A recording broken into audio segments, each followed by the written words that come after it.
दुनिया में भी तो कब्र शरीफ की मकाम होगा। जो दीन के साथ गद्दारी करता है दुनिया में भी जलील होगा और कब्र शरीफ भी जलील होगा। तो अगर चाहते हो अल्लाह करीम हम पर राजी हो, हमारी मुश्किलात और परेशानी दूर हो, जालिम के जुल्म से हम महफूज रहे, अपने नबी की दामन से वाबस्ता हो जाओ, दीन के साथ ताल्लुक रखो, दीन की मदद करो, अल्लाह तुम्हारी मदद फरमाएगा।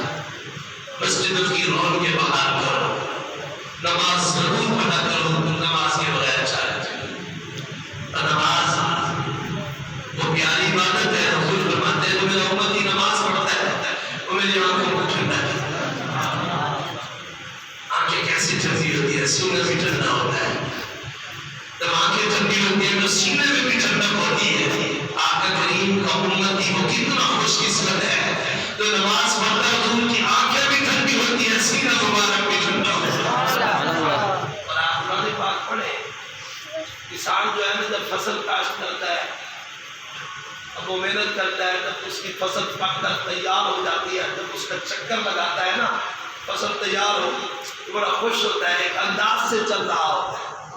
आका करीम ने जो इस दीन की आबियारी फरमाई, दीन में तरक्की हो तो हुजूर खुश होते हैं। अल्लाह करीम ने कुरान में मिसाल दी, आखिरी आयत पढ़ रहा हूँ, सुभान अल्लाह, चाहे आपकी मर्जी कहे।